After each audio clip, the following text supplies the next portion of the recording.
চৈতির মা, তাকে বলে দাও তার উপরে আমার কোনো রাগ নেই, বরং সে যেটা করেছে সেটা সরাসরি অন্যায়, অন্যায়ের কোনো ক্ষমা হয় না। প্লিজ বাবা, মায়ের সঙ্গে কথা না বলে আমার সঙ্গে বলো, আমি নিজের সব ভুল স্বীকার করছি। আমাকে মারো কাটো, তবুও আমার সঙ্গে একটু কথা বলো। দেখো চৈতি, তোমার সঙ্গে আমার কোনো কথা নেই, হারাবে তো কথা বলতেও চাই না। তুমি সুস্থ হও, বাড়িতে চলো, তারপরে যা বলার বলবো। নিজের কথাটুকু শেষ করেই মিলন শেখ হসপিটালের রুম থেকে বেরিয়ে গেলেন। চৈতি এবং তার মা অসহায় চোখে যাওয়ার পথে তাকিয়ে রইল। বাচ্চাটা কেঁদে উঠতেই চৈতির নিজের বুকে মায়ের পরশে তুলে নিল। তখন বোধ হয় দুপুরের সময়। রাফাত ফ্ল্যাটের বাইরে থেকে তালা দিয়ে চাবি নিজের সঙ্গে নিয়ে গেছে। এমনকি ইমার ফোন অবধি নিজের সাথে নিয়েছে। আয়নার সামনে গিয়ে দাঁড়ালো ইমা, স্পষ্ট সেখানে দেখলো রুক্ষ সূক্ষ্ম চুল, মুখে লাল লাল দাগ, গলার কাছে মারের চিহ্নগুলো খুবই নিখুঁতভাবে খুঁজে পেল। কান্নায় গলা ভেঙে আসতে চাইলে তার বড্ড চিৎকার করতে ইচ্ছে করছে, কিন্তু পারল না, গলার কাছে কাটার মতো আটকে রইল সবটা। চোখের পাতা বন্ধ করে ভাবতে লাগলো গত পরশুদিনের কথা, যখন তার আর রাফাতের বিয়ে হলো। গত পরশুদিন রাফাতকে নিজের বাড়িতে ডেকেছিল ইমা। ও শুরু থেকে জানতো যে রাফাত আর যাই হোক এখন নিজের গর্ভবতী বউকে ছেড়ে দ্বিতীয় বিয়ে করবে না। এই কারণে আগে থেকে সেদিন নিজের বান্ধবী রুমিকে কল করে বাড়িতে রেখেছিল ইমা। রাফাতকে নানাভাবে সিডিউস করে নিজের বাড়িতে ডেকে আনে। যখন রাফাত আসে তখন গিয়ে এসে দরজা খুলে দেয়। এমন সময় আমাকে লাল শাড়ি পরে দাঁড়িয়ে থাকতে দেখে রাফাত অবাক হয়ে যায়। রাফাতের দিকে তাকিয়ে ইমা প্রশ্ন করে, আমায় কেমন লাগছে? মোহনীয় দৃষ্টিতে রাফাত ইমার দিকে তাকায়, অশ্লীল হেসে বলে, একদম পরি, একটু কাছে আসো। আগে ভেতরে আসুন সাহেব। চলো। ভেতরে ঢুকে গলার টাই ঢিল করে ইমাকে জড়িয়ে ধরে এসে আলাদা রুমে নিয়ে যায়। ঠিক এমন সময় দরজা বন্ধ করতে যাবে রুমি বাড়িতে ঢোকে কয়েকজন মানুষ নিয়ে। ইমা আর রাফাতের দরজায় ধাক্কা দিলে ভেতর থেকে খুলে যায় দরজা। দুজনকে এত কাছাকাছি দেখে কয়েকজন ছিছি করতে থাকে। সবশেষে সিদ্ধান্ত হয় ওদের দুজনকে পুলিশে দেবেন, তাহলে বিয়ে পড়িয়ে দেবে। নিজের সম্মান হারানোর ভয়ে সেই সময় রাফাত রাজি হয়ে যায় এই প্রস্তাবে। তখন চালাকি করে ইমা কাবিন রাখে 10 লক্ষ টাকা, আর রাফাত ওর জালে ফেঁসে যায় পুরোপুরি। কিন্তু সব থেকে বড় সত্যি জানতে পারে যখন, যে ইমা কখনো মা হতে পারবে না। তারপরে দুজনে মিলে প্ল্যান করে যে সন্তান যেহেতু ভবিষ্যতে অ্যাডাপ্ট করতেই হবে, তার থেকে চৈতির কাছ থেকে কাস্টাডি নিয়ে নিলে হয়। রাফাত যখন হাসপাতালে গিয়ে পৌঁছলো ততক্ষণে বোধহয় বাচ্চাটাকে চৈতির থেকে আলাদা করে আলাদা বেবি কর্নারে হয়েছে। সর্বোচ্চ আধা ঘন্টার জন্য বাচ্চাকে মায়ের কাছে দেওয়া হয়েছিল। যেহেতু প্রিমেচিওর ছিল বাচ্চা, সেহেতু বেশিক্ষণ কাছে রাখা সম্ভব হয়নি। চৈতি নিজেও বাচ্চা সুরক্ষার কথা ভেবে কোনো কথা বাড়ায়নি। একজন নার্স এসে বাচ্চাটাকে সাথে নিয়ে চলে গেছে। চৈতি নিজের চোখ বন্ধ করেছিল, স্যালাইন আর ওষুধের প্রভাবে যেন ঘুমে নেতিয়ে আসছে শরীর। রাফাতকে দেখে খেপে গিয়েছে চৈতির বাবা। এগিয়ে এসে শার্টের কলার চেপে ধরলেন তিনি। হুট করে এমন হওয়ায় চমকে উঠল রাফাত। পেছনে মুখ ঘোরাতেই ওকে টানতে টানতে আলাদা জায়গায় নিয়ে গেলেন তিনি। কলার ছেড়ে মুখোমুখি প্রশ্ন করলেন, কোন সাহসে এখানে এসেছো তুমি? আমার মেয়ের সাথে কোনো ধরনের সম্পর্ক নেই আর তোমার। আপনি ভুলবেন না আঙ্কেল, আপনার মেয়ে আজও আমার বিবাহিতা স্ত্রী। আপনি না চাইলে ওর প্রতি আমার আলাদা অধিকার রয়েছে। ক্ষেপে গেলেন মিলন শেখ। চৈতিকে রেখে আর এক বিয়ে করেছো এই লম্পট, তার উপরে আবার বলো যে ওর নাকি অধিকার রয়েছে। একটুও গলা কাঁপছে না ওর এমন ধরনের কথা বলতে? যতক্ষণ পর্যন্ত তুমি আর এক মেয়েকে বিয়ে না করে ঘরে তুলেছিলে ততক্ষণ অবধি আমার মেয়ের উপরে তোমার অধিকার ছিল। কিন্তু তুমি নিজেই নিজের সব অধিকার হারিয়েছো নিজের হাতে, তোমার একটা সিদ্ধান্তে। আপনি ভুলে যাবেন না আঙ্কেল, আমি একটা সামর্থ্যবান পুরুষ, দুটো বিয়ে করার আমার ততটা পরিমাণ অর্থ সম্পদ আছে। আর ইসলামেও 2 বিয়ে জায়েজ আছে। ইসলাম শেখাও তুমি আমায়, প্রথম বউয়ের অনুমতি ছাড়া দ্বিতীয় বিয়ে কখনোই জায়েজ না, বরং অবৈধ। আর আইন মতেও এটা অন্যায়, একজন স্ত্রীকে ডিভোর্স না দিয়ে আর একটা মেয়েকে বিয়ে করা। আমার মেয়ে চাইলে তোমায় জেলে দিতে পারে। নিহাত তোমার ভাগ্য ভালো যে সে এখন অবধি তোমার বিরুদ্ধে মুখ খোলেনি। আমাকে আমার ছেলের সঙ্গে দেখা করতে দিন, আমি ওকে দেখতে এসেছি। চৈতি সুস্থ হলে ওকেও বাড়িতে নিয়ে যাব। আপাতত হাসপাতালে থাকলে দুজনের প্রপার ট্রিটমেন্ট হবে, এই কারণে এখানেই থাকুক। আমার মেয়েকে আবারও তোমার কাছে দিয়ে ভুল করব? এতই কি ফেলনা আমার মেয়ে যে তোমার মতো কাপুরুষ কীটের কাছে ওকে দেব? ও সুস্থ হলেই তোমাদের ডিভোর্স হবে। মাথার উপরে যেন আকাশ ভেঙে পড়ল রাফাদের। আহত প্রাণীর মতো হুঙ্কার দিল, এতই সস্তা নাকি আমি ওকে না ডিভোর্স দিলে ও কিভাবে ছাড়া পায় আমিও দেখব। আর তার থেকেও বড় কথা, ও যেখানে যাওয়ার যাক, আমার বাচ্চাকে আমার হাতে তুলে দিক। রাগের বশে মিলন শেখ কলার চেপে নিচে ফেলে দিলেন রাফাতকে। হঠকারিতায় কি হলো তা বোঝার আগেই রাফাতের মুখে আর বুকে কতগুলো মার পড়ে গেছে তার হিসেব নেই। উন্মাদের মতো মারছেন তিনি, যতটা রাগ ক্ষোভ ছিল সব মেটাতেই বোধ হয় এই ধরনের আক্রমণ ওনার। ততক্ষণে রাফাতের চোখের নিচে কেটে রক্ত ঝরছে। মিলন শেখের হাতে বোধহয় ঘড়ি ছিল, তার আঘাত লেগেও গলার কাছটা ছুলে গেছে। একজন প্রাপ্তবয়স্ক মানুষ অন্য আরেকজনকে মারছে তা দেখেই কয়েকজন ওই পাশে দাঁড়িয়ে উপভোগ করছিল। এরই মধ্যে হাসপাতালের গেটে থাকা দুই কর্মীর নজরে তা চলে এলো। দৃশ্যটা তাদের চোখে পড়ার সাথে সাথে তারা এগিয়ে এসে দুজনকে ছাড়ালো একে অপরের থেকে। যতটা মার রাফাত খেয়েছে তার থেকে বেশি আঘাত পেয়েছে মিলন শেখ। ওনার হাতের একটা নখ উপড়ে গিয়েছে। হাসপাতালে একজন কর্মী খ্যাঁক খ্যাঁক করে চিল্লিয়ে উঠল। পান খাওয়া লাল দাঁতগুলো দিয়ে পানির পিক বাইরে ফেলে এগিয়ে আসলো ওদের দুজনের দিকে। আরে মিয়া, আপনাগো এত বয়স হওয়ার পরেও এমনি ঝগড়া করেন কেন? নিজেদের বয়সের দিকে একটু তাকান। মাঝ রাস্তায় এমন ভেজাল করেন, লোকে দেখলে কি কইবে? ছাড়েন আমারে, ওই কুত্তারে মেরে তারপরে শ্বাস নেব আমি। কত বড় সাহস আমার, একটা মাত্র মেয়ের সঙ্গে এরকম করে। ওর জন্য আমার একটা নাতি মারা গেছে। আজও বাবা হয়ে নিজের মেয়েকে সেই সত্যি কথাটা বলতে আমার বুক কেঁপে ওঠে। যখন আমার মেয়ের সামনে সেই সত্যিটা আসবে তখন আমি কিভাবে সামলাবো ওকে? আরে মিয়া, এটা হাসপাতাল, এখানে কাহিনী না করে পুলিশের কাছে যান। এতই যখন সমস্যা তাহলে আপনারা আইনের সাহায্য কেন নেন না? রাফাতকে বের করে একটা অটোতে উঠিয়ে দিল একজন দারোয়ান, আর মিলন সাহেবকে ভেতরের দিকে পাঠিয়ে দিলেন। মিলন সাহেব যখন নিজের মেয়ের কেবিনের সামনে আসলেন তখন দেখলো যে চোখ বন্ধ করে ঘুমিয়ে আছে চৈতি। ঘুমের ওষুধের প্রভাব বোধহয় তখনও কাটেনি। নিজের মেয়ের দিকে তাকালে সত্যিই তার বুকটা হু হু করে কেঁদে ওঠে। যে মেয়ে কলেজ লাইফে সব সময় বন্ধু বান্ধবীদের সঙ্গে আড্ডায় মেতে থাকতো, প্রতি মাসে নিজের চুল কত শত যত্ন করত, সময় পেলে যে কোনো জায়গায় ঘুরতে চলে যেত, তার চোখের নিচে আজ কত কালি, কতগুলো রাত সে ঘুমায় না। তার মেয়েটার দিকে তাকালে অদ্ভুত শূন্যতা ঘিরে ধরে। নিজের কাঁধে কারোর হাতের অস্তিত্ব পাওয়ার সঙ্গে সঙ্গে পেছনে ঘুরলেন তিনি। নিজের স্ত্রীকে দাঁড়িয়ে থাকতে দেখে মলিন হাসলেন। তুমি কিছু খাওনি এখনো, খেতে এসো, নইলে অসুস্থ হয়ে পড়বে তো। কেবিনের ভেতরে কাচের দরজা দিয়ে তাকালেন মিলন শেখ। আমার মেয়েটা ওইখানে রয়েছে চৈতির মা, কতগুলো ঘন্টা হয়ে গেছে ও খায়নি। ওকে ওই অবস্থায় রেখে কিভাবে আমি খাবার খাবো? তুমি যদি এমন করো তাহলে ও কিভাবে সুস্থ হবে? তুমি নিজেই বলো, তোমার এরকম করা দেখলে তো আমার মেয়েটা আরো বেশি অসুস্থ হয়ে পড়বে। আমি ওর ওই অবস্থা দেখতে পারছি না চৈতির মা। নিজের মেয়ের এরকম অবস্থা দেখলে কোনো বাবার গলা দিয়ে খাবার নামে? তা বললে তো হবে না, তুমি নিজেও মানুষ, আর কত করবে এই বয়সে? তুমি যতই মুখে মুখে বলো না কেন যে চৈতিকে নিজের মেয়ে মানো না, কিন্তু ঠিকই ভালোবেসে আজ এতটা কষ্ট পাচ্ছ। তো কি করব চৈতির মা, আমার একটাই তো মেয়ে, যতই ভুল করুক অন্যায় করুক ওর উপরে রাগ পুষে রাখলেও ঘেন্না তো করতে পারি না। শার্টের হাতা দিয়ে নিজের দুই চোখ মুছলেন তিনি। স্বামীর মুখের দিকে তাকিয়ে নিজের বড্ড মায়া হয়। আফরোজা বেগমের, লোকটা গত 2 দিন ধরে কিছুই খায় না, সময় মতো গোসল করে না, এমনকি কোনো কাজও ঠিকঠাক করে না, শুধু নিজের মেয়ের কেবিনের আশেপাশে ঘুরতে থাকে। মেয়েটাকে বড্ড ভালোবাসতো আগে থেকেই, কখনো কোনো স্বাধীনতায় হস্তক্ষেপ করেনি। কিন্তু মেয়ে তা বিয়ের আসর থেকে নিজের প্রেমিকের হাত ধরে পালাবে লোকটা কখনোই আন্দাজ করতে পারেনি। সেই সময় বড্ড কষ্ট পেয়েছিলাম, এই কারণেই মেয়ের উপরে অভিমান আজ অবধি পুষে রেখেছে। কিন্তু যে মেয়ের কান্না মাথা বলার আওয়াজ শুনতে পেয়েছে সেই সময় পাগলের মতো কুমিল্লা থেকে ছুটে এসছে। নিজের স্বামীর দিকে তাকালে নিজেরই বড্ড করুণা আর মায়া আসে ওনার। লোকটা জীবনে কখনো সুখ করতে পারলো না, কথা বাড়ালো না আর আফরোজা বেগম স্বামীর দিকে এক পলক তাকিয়ে সরে গেলেন। বাচ্চাটাকে ডাক্তার অনেক আগেই নিয়ে অন্য বেবি কর্নারে রেখেছে। দীর্ঘশ্বাস ফেললেন তিনি, মুখ ঘুরিয়ে হাতে থাকা পানির বোতলটা রাখলেন। আজ 4 মাস হয়েছে নাতি আর মেয়েকে নিয়ে নিজের বাড়িতে ফিরেছেন চৈতির মা বাবা। বাড়িতে ফিরলেও চৈতির মাঝে কোনো পরিবর্তন নেই। আগেও যা ছিল এখনো তাই আছে। সারাটা দিন চোখের পানি ফেলে, বাচ্চাটাকেও তেমন সামলায় না। সবটাই আফরোজা বেগমকে করতে হয়। আর হ্যাঁ, হাসপাতাল থেকে ডিসচার্জের সময় ওকে জানিয়ে দেওয়া হয়েছে মারা যাওয়া বাচ্চার কথা।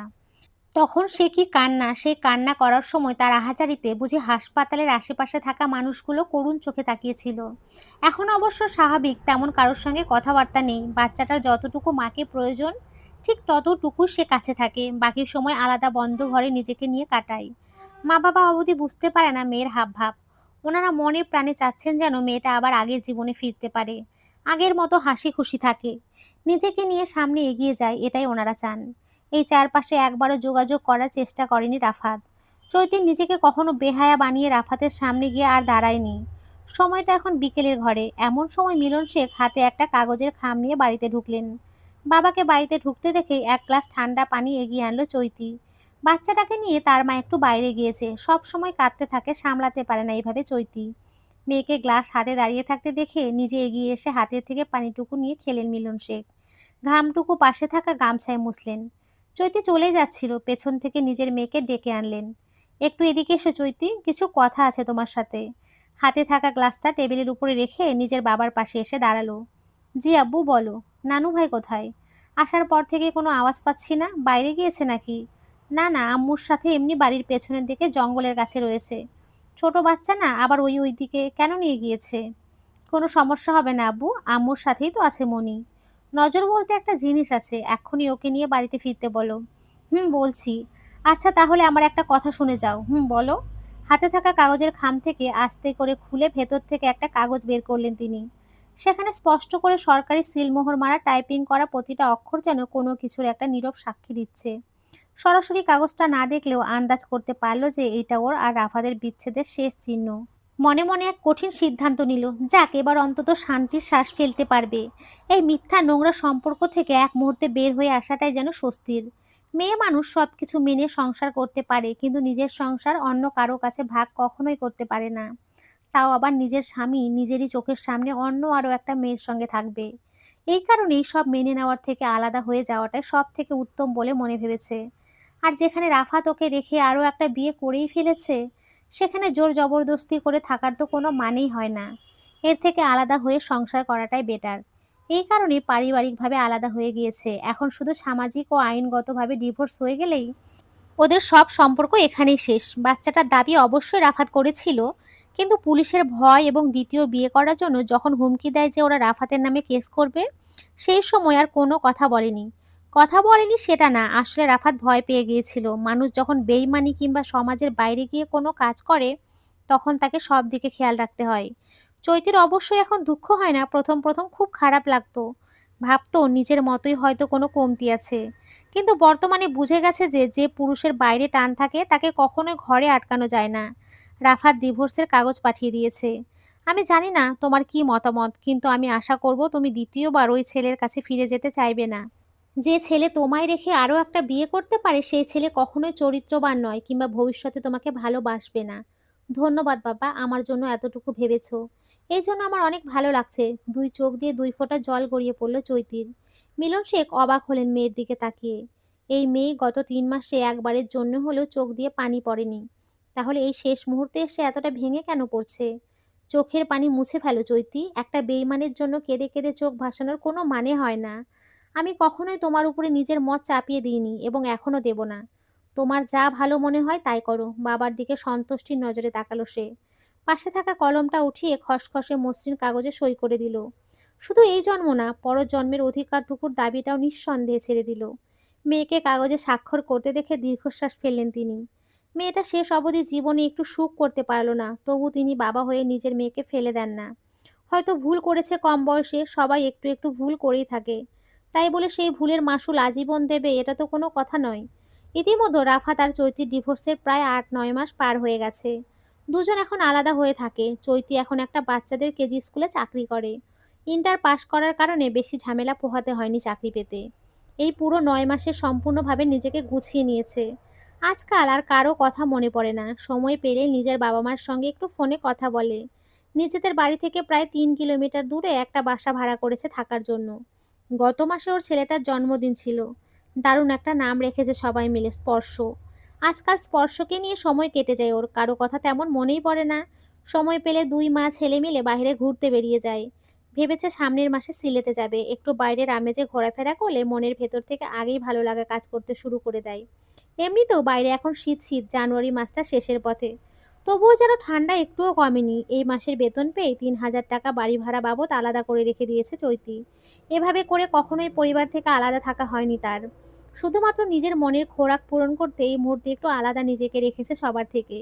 সব সময় তো আর সাথে পরিবার থাকবে তা না, এই কারণে তার আলাদা থাকা। তাছাড়া প্রতি মাসে বাবার একটা নিজস্ব হাত খরচ তার অ্যাকাউন্টে পাঠিয়ে দেয়, আবার মাঝে মাঝে বিকাশে আলাদা করেও টাকা পাঠায়। ও জানে এই টাকাটা ওর দরকার, তবু নিজে কাজ করে কিছুটা সাহায্য করাটাই ওর কাছে আনন্দের সবচেয়ে বেশি। এই 9 মাসে তেমন কারোর সঙ্গে আর যোগাযোগ করেনি, এমনকি শ্বশুরবাড়ির লোকেদের সঙ্গে কথা বলার রুচিও আসেনি। রাফাত আর ইমার ব্যাপারেও তেমন এখন শোনা যায় না। আর এসবের মাথা ঘামায় না সে। যা চলে গেছে জীবন থেকে তা নিয়ে আক্ষেপ করলেও তো আর ফেরত আসবে না। বাচ্চা তো সকাল থেকে কাঁদছে, সে ভেবেছে যাওয়ার সময় মায়ের বাড়িতে রেখে যাবে।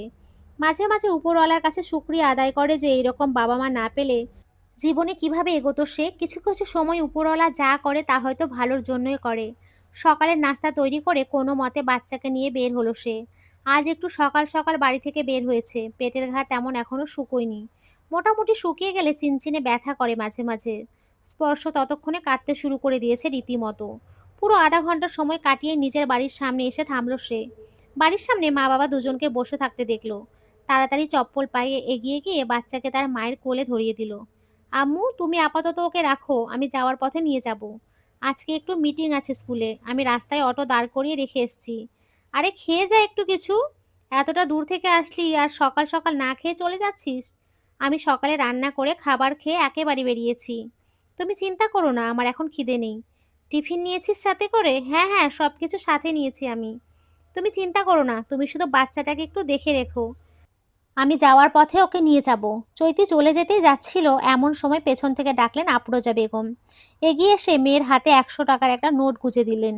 চৈতি পেছনে তাকালো, দেখতে পেল মায়ের পাশে তার বাবা দাঁড়ানো। এই টাকাটা যে উনি নিজেই দিয়েছেন তা বুঝতে পেরে তার বেগ পেতে হলো না। আলতো করে হাসলো সে। দাদু ভাইকে কি সকালবেলা কোনো খাবার খাইয়েছিলি নাকি এরকমই খালি পেটে রেখে যাচ্ছিস? হ্যাঁ, সকালে সেরেলাক্স খাইয়ে দিয়েছিলাম। আর তুমি আরেকটু পর গরুর দুধ গরম করে দিও, যদি বেশি কান্নাকাটি করে তাহলে ঘুম পাড়িয়ে রেখে যাও।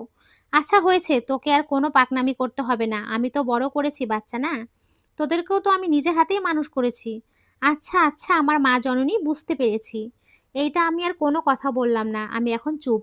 আচ্ছা মা, দেরি হয়ে যাচ্ছি, আমি তাহলে এখনই রওনা দেই।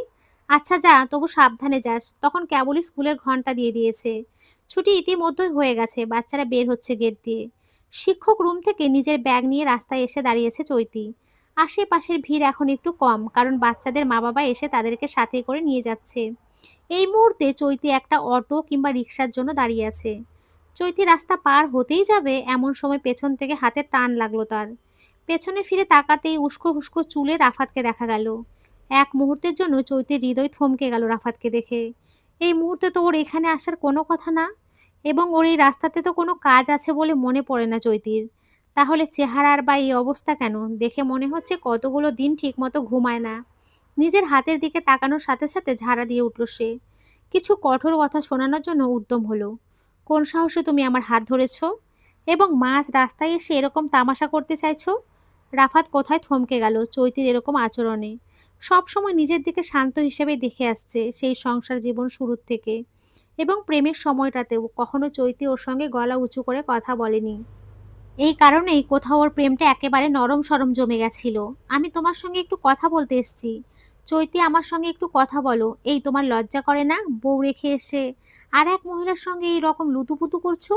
ইমা যদি জানতে পারে তাহলে তোমার কি করবে ভাবতে পারছো? সবাই কিন্তু আমি না যে তোমাকে ছেড়ে দিয়ে দেব।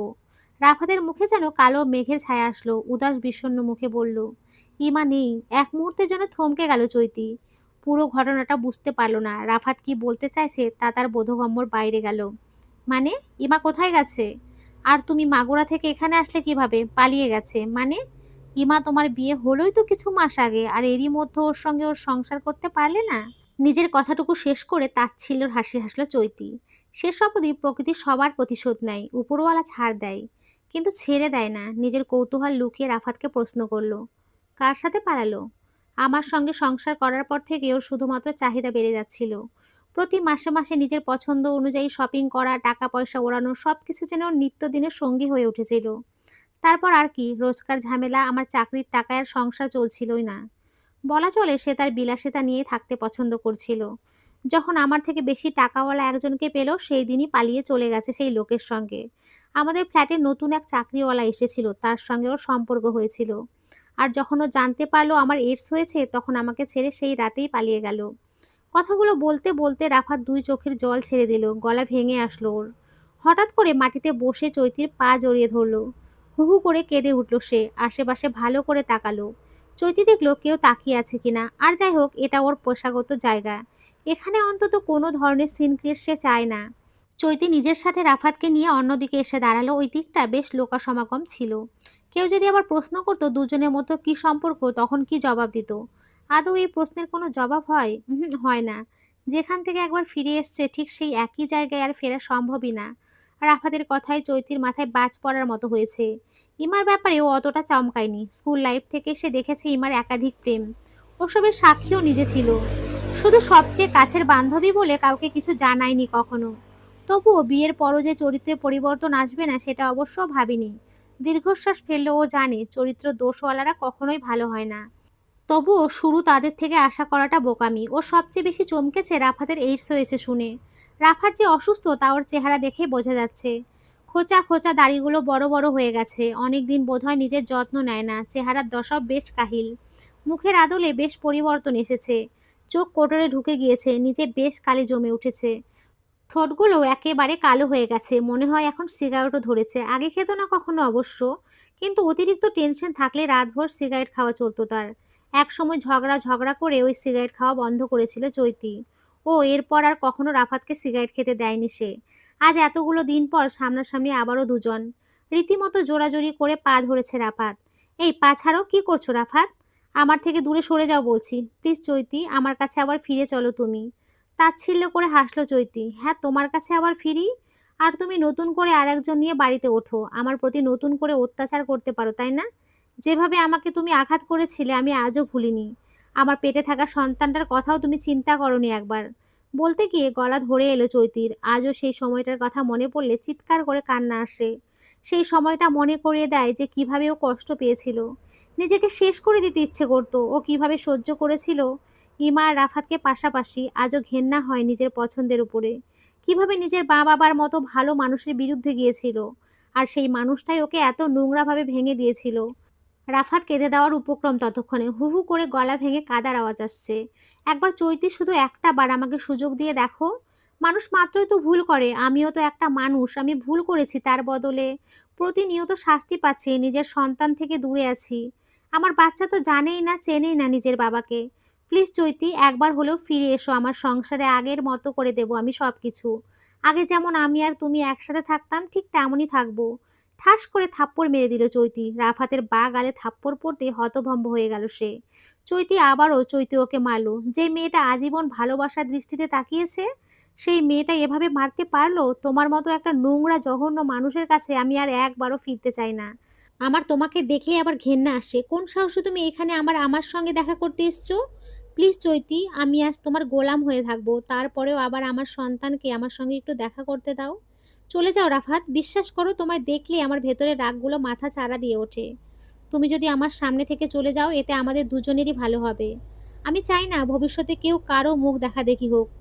চৈতি, আমি বারবার একটা সুযোগ চাইছি, মানুষ হিসেবে আমি ভুল করেছি, কিন্তু তাই বলে আমাকে শোধরানোর সুযোগটা এত অন্তত দিতে হবে? কষ্ট হচ্ছে চৈতির, এই কষ্টের মাথাচাড়া দিয়ে উঠে শ্বাসকষ্টের সমস্যা বেড়ে যাবে মনে হচ্ছে। মাঝে মাঝে অতিরিক্ত টেনশন থাকলে এইভাবে শ্বাসকষ্টটা তার শুরু হয়। যেমন এই মুহূর্তে নিঃশ্বাস নিতে প্রচুর কষ্ট লাগছে। অতিরিক্ত উত্তেজিত হয়ে পড়েছে ও। চায় না এই মুহূর্তে রাফাত ওর সামনে আসুক।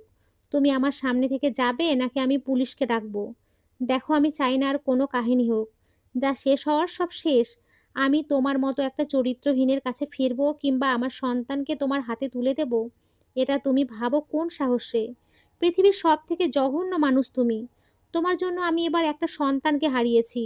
জন্ম নিয়ে আবার কোলে আসার আগে সে মারা গেছে। বোঝো একটা মায়ের কতটা কষ্ট হয় নিজের সন্তানকে নিজের হাতে স্পর্শ করার আগেই তাকে দাফন করে দেয়া হয়েছে। আমার বাচ্চাটা আজ আমার কাছে নেই, তোমার কাছে যদি ফিরিয়ে তুমি পারবে তাকে ফিরিয়ে দিতে? পারবে? চৈতি চলে যাওয়ার জন্য রাস্তার বাইরে পা বাড়িয়েছিল। এমন সময় পেছন থেকে ওর কাঁধ ঝাঁকিয়ে উঠল রাফাত। প্রচণ্ড ব্যথায় কুঁচকে গেল মুখখানা। আশেপাশে কয়েকজন প্রাপ্তবয়স্ক লোক যাচ্ছিল। একটা মেয়েকে এরকম রাস্তার মাঝখানে হ্যারেস করতে দেখে এগিয়ে আসলো তারা। এই ছেলে, তুমি এই মেয়ের সঙ্গে কি করছো? ফাজলামি করো অর্ধেক রাস্তায়? আপু, এই লোকটাকে কি আপনি চেনেন? এক পলক রাফাতের দিকে তাকিয়ে মুখ ঘুরিয়ে অন্যদিকে তাকালো চৈতি। ধীরে সুস্থে বলল, জি না, আমি এই লোককে চিনি না। তার মানে এই কুলাঙ্গার মাঝ রাস্তায় এমনি এমনি মেয়েদেরকে বিরক্ত করছে? ধর এই বেটাকে, ওকে বুঝিয়ে দিই মেয়েদের হ্যারাস করার ফল কি। আরে বোঝেন না, মেয়ে দেখলে এরকম ছেলেদের যৌবন জ্বালা বেড়ে যায়। ওদেরকে ধরে আচ্ছা মতো কয়েকটা দিলে ঠান্ডা হয়ে যাবে একেবারে। হৈ হৈ রব করে কয়েকজন লোক এগিয়ে এসে কয়েকটা চড় থাপ্পড় মারতে লাগলো রাফাতকে। এমনিতেই দুর্বল শরীর ছিল, তার উপরে আবার এতটা আঘাত সহ্য করতে না পেরে বাড়িতে লুটিয়ে পড়ল সে। ভেবেছিল চৈতি একবার হলেও এগিয়ে এসে ওকে বাঁচাবে, কিন্তু দেখা গেল চৈতি হাঁটতে সামনে এগিয়ে চলে গেল। হাঁটতে হাঁটতে অনেকটা পথ এসে গেছে চৈতি। হুট করে ও অনুভব করলো খুব নোংরা একটা সম্পর্ক থেকে বেরিয়ে এসছে, যেখানে শুধুমাত্র ওর মানসিক অশান্তি বাড়ছিল। অনুভব করতে পারছে যে কিছুটা শান্তি এসে জুড়ে গেছে ওর জীবনে। হুট করে মনের মধ্যে একটা কথা চলে আসলো, আমরা যাদেরকে ভালোবাসি তারা যদি আমাদেরকে এক টুকরো ভালোবাসা দিত, তাহলে বোধহয় পুরো পৃথিবীতে কেউ ভালোবাসা পাওয়ার জন্য কষ্ট করতো না। পেছনে ফেরার তারা অনুভব করলো না। গাছের পাতাগুলো ঝরে ঝরে পড়ছে। এখনো শীত শেষ হয়নি, বোঝাই যাচ্ছে বসন্ত এসে যাচ্ছে।